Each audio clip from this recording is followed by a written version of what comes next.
In this video, we are going to talk about the Heaviside function and the derivative of the Dirac delta. And this is our overview slide. We'll spend about 5 minutes on it, and then we'll go over each of these topics in more detail and with more examples. And this should be a fairly short video. We are going to start with the Heaviside function, and we're going to define it by considering integrating the Dirac delta function to yield the Heaviside function. So here, we're going to say h of x is going to be the integral from negative infinity to x of the Dirac delta function. And since this is an integral, we can think of this as the area under the Dirac delta curve.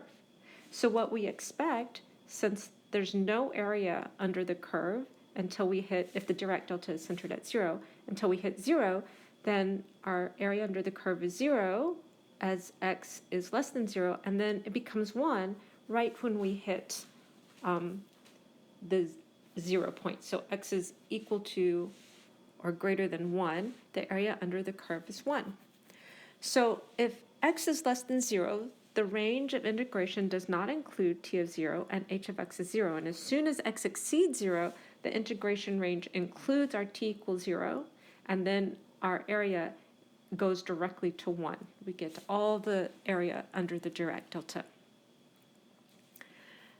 We will go through some uses of the Heaviside function to write different step functions.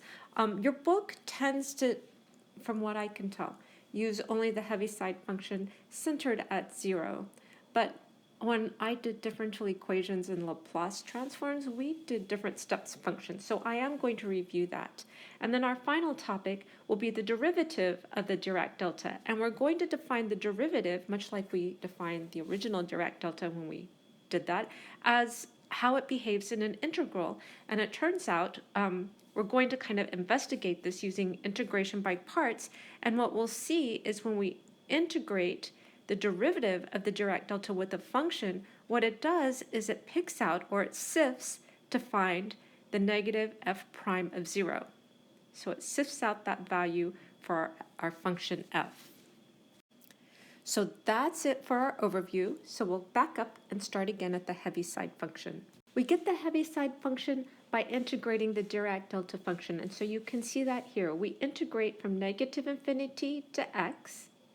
And then since we're integrating a function, the Dirac delta function, we can interpret this integral as the area underneath the Dirac delta curve. So what we expect is this integral to be 0 until we hit our impulse, or our Dirac delta centered at 0 would be at 0. So our Heaviside function will be 0 for x less than 0 and 1 for x greater than or equal to 0.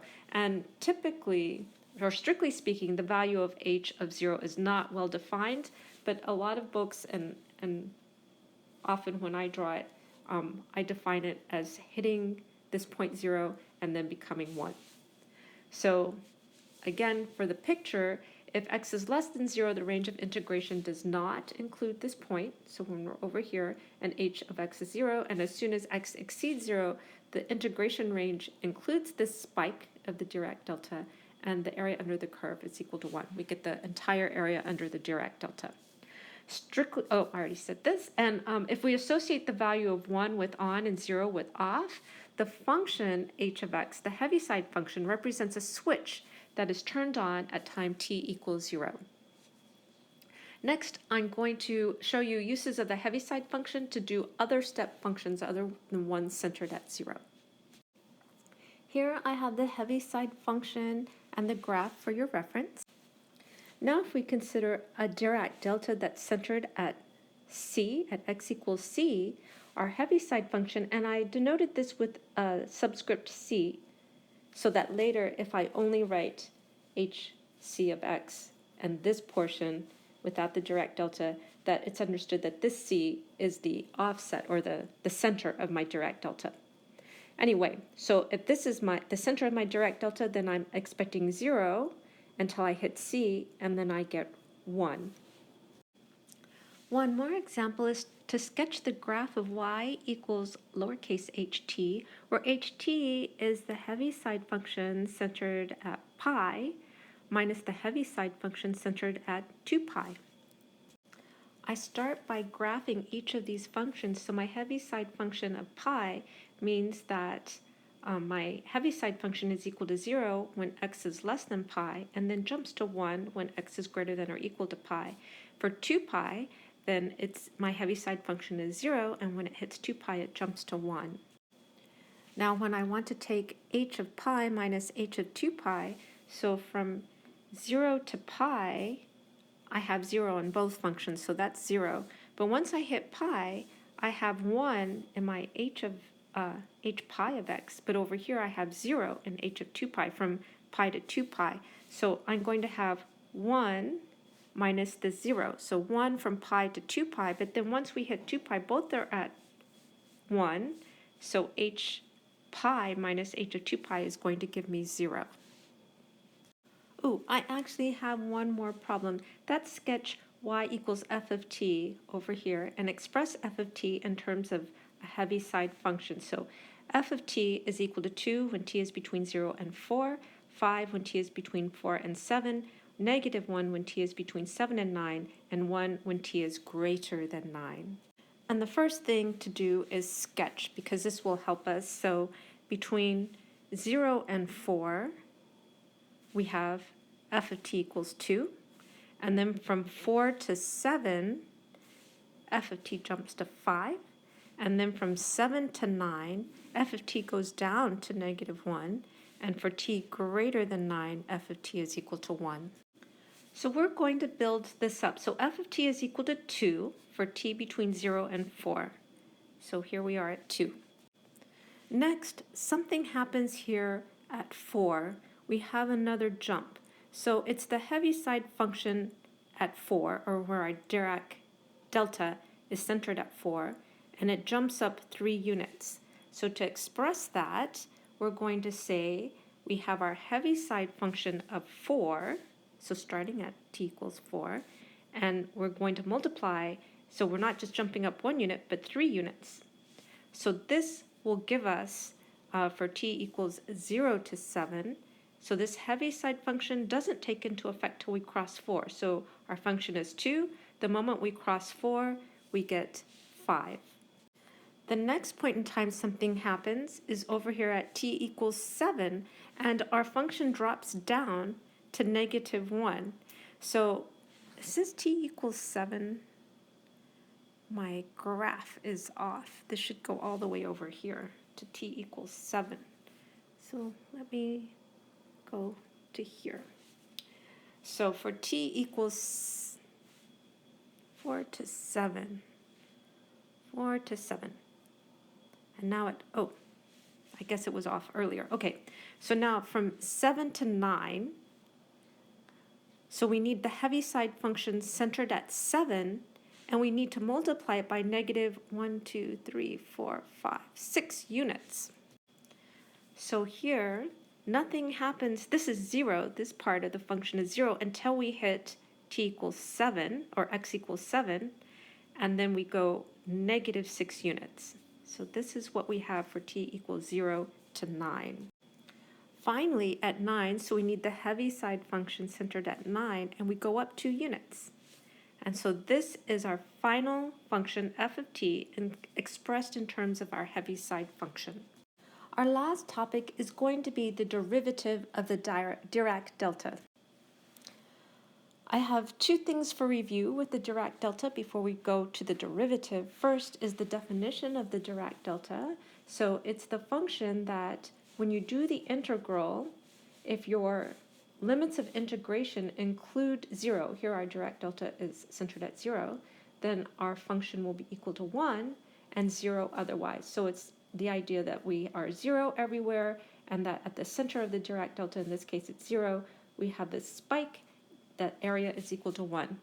The other thing that we noticed is, again, now when we shift the center of our Dirac delta to t naught, and we multiply by a function before we integrate, so the Dirac delta times a function integrated, that the effect of the Dirac delta is it'll zero everything out except for where the Dirac delta is equal to 1, which is at t naught. So then what we get is this integral will give us back f of t naught. So for this reason, this is called our sifting integral that uses the Dirac delta.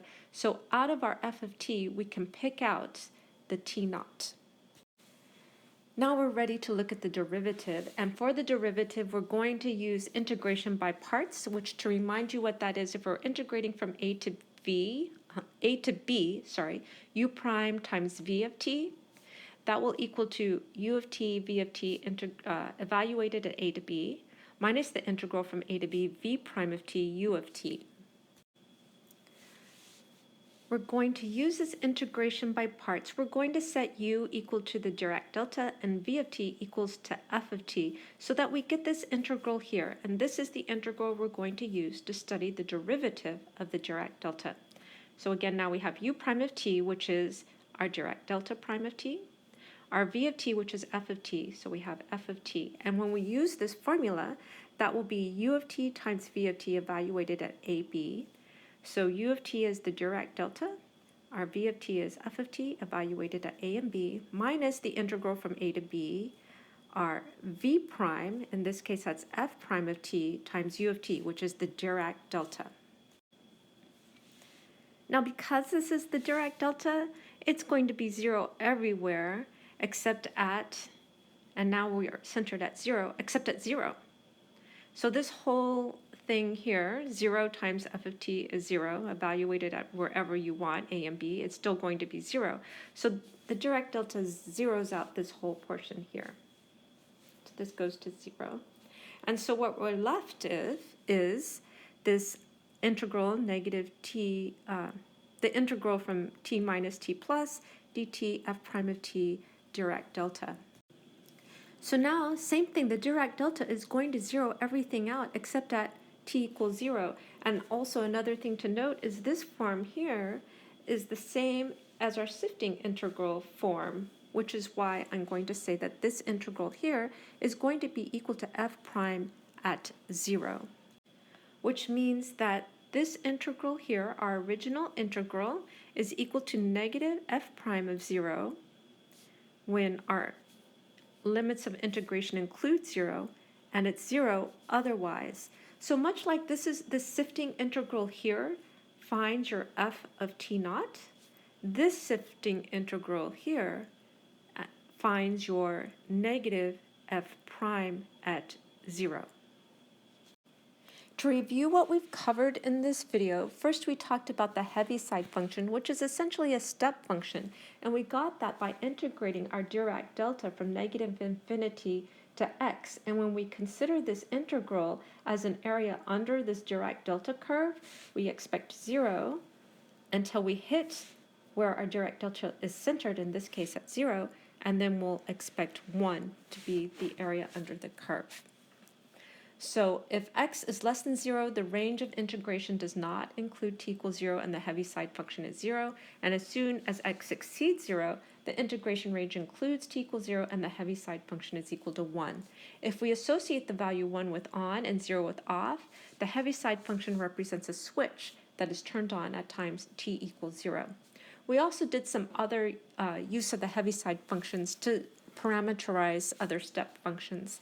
Then the last topic we had was the derivative of the Dirac delta, and to do that we used this integration by parts formula, and we plugged in u of t being the Dirac delta and v of t being f of t, and what we found is that this integral here will be equal to negative f prime of 0 when our limits of integration include 0, and this integral here is 0 otherwise. So in other words, we have another sifting function that will pick out negative f prime at 0 when we use our Dirac delta to multiply and then integrate. So that's it for this video, and actually this is going to be the last of my videos for Dirac delta. I'm going to go straight into complex analysis after this video. Thank you for watching.